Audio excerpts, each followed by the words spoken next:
Good morning, students. I hope you all are fine and also studying at your home. So today we are going to start class 9 science and the chapter number 1, that is matter in our surroundings. So students, today we will start the new topic, that is latent heat. Right, so we will understand the meaning of latent heat here and the types of latent heat. There are the two types of latent heat, that is latent heat of fusion and latent heat of vaporization. In this video we will understand this only. Right, so let's begin. So normally when we heat any substance, right, then its temperature rises. For example, if I am heating water in a container, right, then the temperature of the water will start increasing. This, however, is not so when a change of state of a substance takes place, but when the substance is changing its state. For example, ice is melting to water. At the time there is not any change of temperature, because when heat is given to the change, the physical state of substance, there is no rise in temperature of the substance. At that time there will not be any change in the temperature. So the heat energy which has to be supplied to change the state of a substance is called latent heat. So the heat that is needed to change the state of a substance is called latent heat, and that heat does not raise the temperature. This latent heat does not raise the temperature, but latent heat always to be supplied to change the state of a substance. But when you want to change the state of a substance, then you need to give the heat. So the word latent means hidden. This latent means hidden, and it is called latent heat because it becomes hidden in the substance undergoing the change of state and does not show its presence by raising the temperature. Generally, heat shows its presence by raising the temperature, but this latent heat does not show its presence by changing the temperature, by raising the temperature, because this is hidden heat. And so the latent heat which is given to change the state of a substance cannot be detected by the thermometer, and you cannot detect it. And now let us understand it more. So every substance has the force of attraction between the particles, and this force of attraction between the particles holds the particles of that substance together. Now if the substance has to change its state, and you want to change the state of substance, then there is a need to overcome these forces of attraction between its particles. For example, solid is there, and you want that this solid should convert into liquid. Then you have to make the force of attraction between the particles of the solid weak. Then only that will convert into the liquid.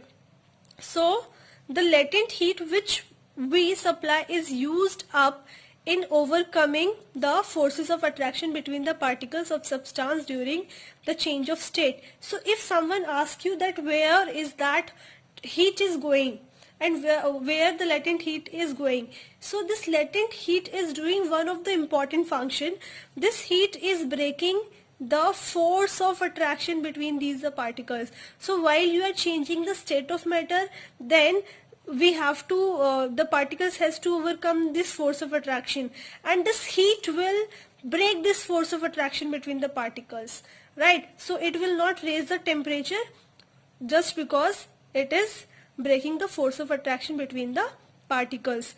So the latent heat does not increase the kinetic energy of the particles of substance, and since there is no increase in energy of the particle.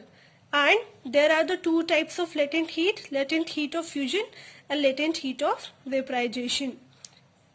Now let us understand latent heat of fusion. See here, it is ice, and we have kept the thermometer in the beaker, and here is the burner, and we will start the burner, and this ice will start melting.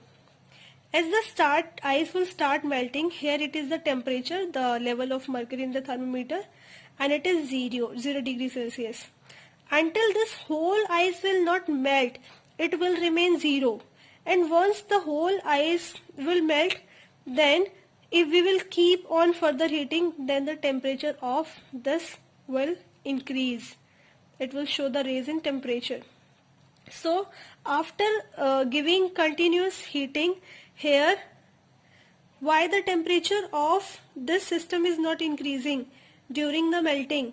Because the heat is utilized for the breakdown of force of attraction between the particles, or it is used for the overcome the force of attraction that was present between the particles, and that heat is called the latent heat of fusion.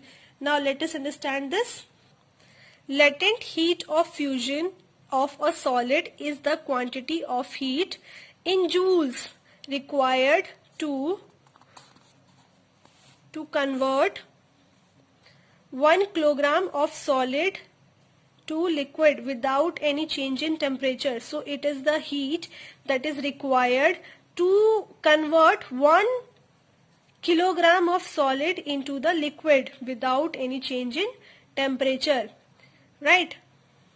We will now discuss why the temperature of melting ice does not rise even though heat is being supplied continuously. So this can be explained as follows. Ice is a solid substance. Ice is solid, so the particles of ice attract one another with strong force, and these forces of attraction hold the particles closely packed in solids. The heat which we supply to ice during melting is all used up to overcome the force of attraction between the ice particles. So the heat that we are providing is used up to overcome the force of attraction between the ice particles so that they become somewhat loose and form liquid water. This heat does not increase the kinetic energy of particles, and hence no rise in temperature take place during the melting of ice. But when all the ice has melted to form water, further heating increases the kinetic energy of water particles, due to which temperature of water start rising sharply. Now let us understand latent heat of vaporization. Once the water has begun to boil, the temperature remains constant at 100 degrees Celsius until all the water has changed into steam. And again here the latent heat of vaporization of liquid is the quantity of heat in joule required to convert 1 kilogram of liquid to the vapors or to the gas without changing in temperature. So here it is, what is the latent heat of vaporization? Heat required to change 1 kilogram of liquid to the gas without changing the temperature. So here what is happening? Once this water will reach to the boiling point, then till all the water will not convert into gas, the temperature of this water will remain same. Here again what is happening? This heat is breaking the force of attraction between the particles of water molecule, and that's why the temperature of that container is not increasing, and this heat is called the latent heat of vaporization. So here that heat we are supplying to that container is used up in changing the state of liquid substance. So here that will be used to change the state of substance by overcoming the force of attraction between its particles. Okay. So after understanding today's topic, let's check out our knowledge by looking some questions. Question number 1 is, what is latent heat of fusion? Question number 2 is, what is latent heat of vaporization? And the question number 3 is, why does the temperature remains constant during the melting of ice though heat is supplied continuously? So that's all about today's class. I hope the content is clear to you. Very soon I'll come with the new content. Till then, All of you take care and bye bye.